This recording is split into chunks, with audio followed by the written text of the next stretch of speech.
Hello, boys and girls. It's time to read stories. It's story time with Father Maletta. And today we're going to read The Girl Who Never Made Mistakes. This is a book written by Mark Pett and Gary Rubinstein, and it's illustrated by Mark Pett. I hope you enjoy it. For Beatrice Bottomwell, Friday began like any other day. She matched her socks, and of course, she put her shoes on their proper feet. She remembered to feed her hamster, Humpert, his favorite food, broccoli. And when she made a sandwich for her brother Carl's lunch, she used exactly the same amount of peanut butter as jelly. When she stepped outside to greet her fans, she didn't forget to say good morning and thank you. They asked if she had made her bed. She had. They asked if she forgot to do her math homework. Nope.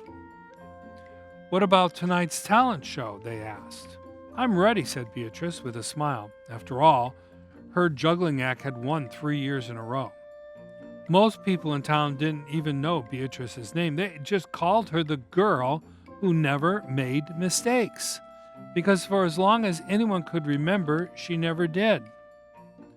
Unlike Beatrice, Carl made lots of mistakes. He ate crayons and drew with green beans. He danced with his hands and he played the piano with his feet.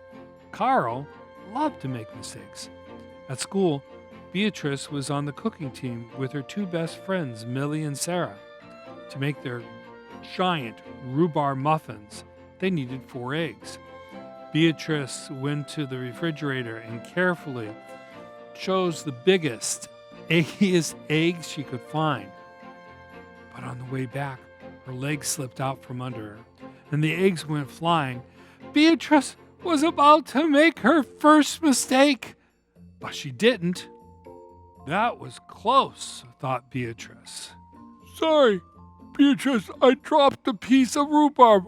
I'll mention it in a later. For the rest of the school day, Beatrice could not stop thinking about her almost mistake.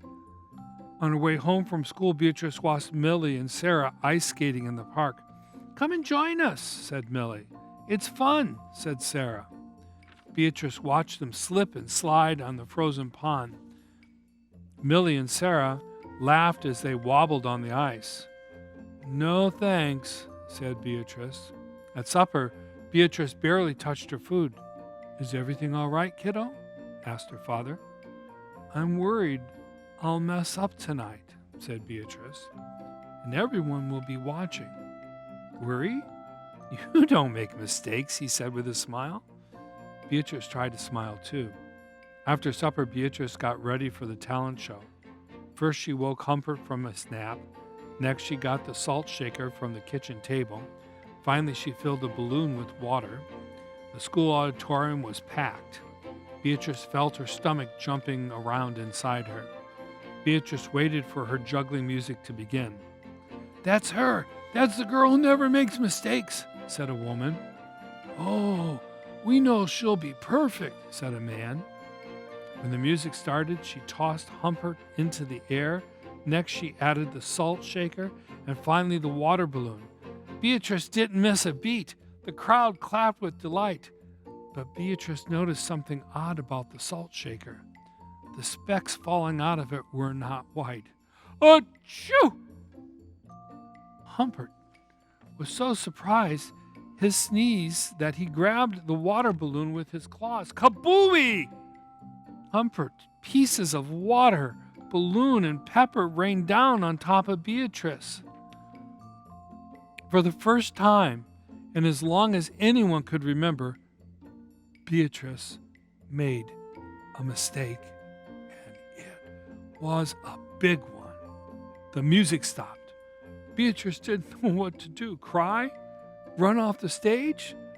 The crowd sat stunned. They couldn't believe that the girl who never made mistakes had made a mistake.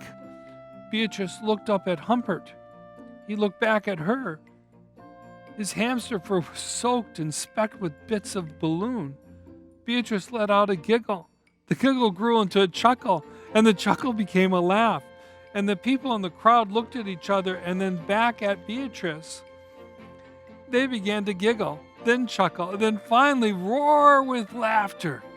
Beatrice and the audience laughed until they couldn't remember why they were laughing. That night, Beatrice slept better than she ever had. In the morning, no fans greeted Beatrice. When she got dressed, Beatrice, for no reason at all, put a polka dot sock on one foot and a plaid sock on the other. Beatrice and Carl made sandwiches. This time they put the peanut butter and jelly on the outside. They called it Inside Out, P and J. Lunch was messy and delicious. Later, Beatrice found Millie and Sarah skating in the park. They fell a lot and laughed. Now people no longer called her the girl who never made mistakes. They just called her Beatrice. Okay, boys and girls, I hope you enjoyed this story.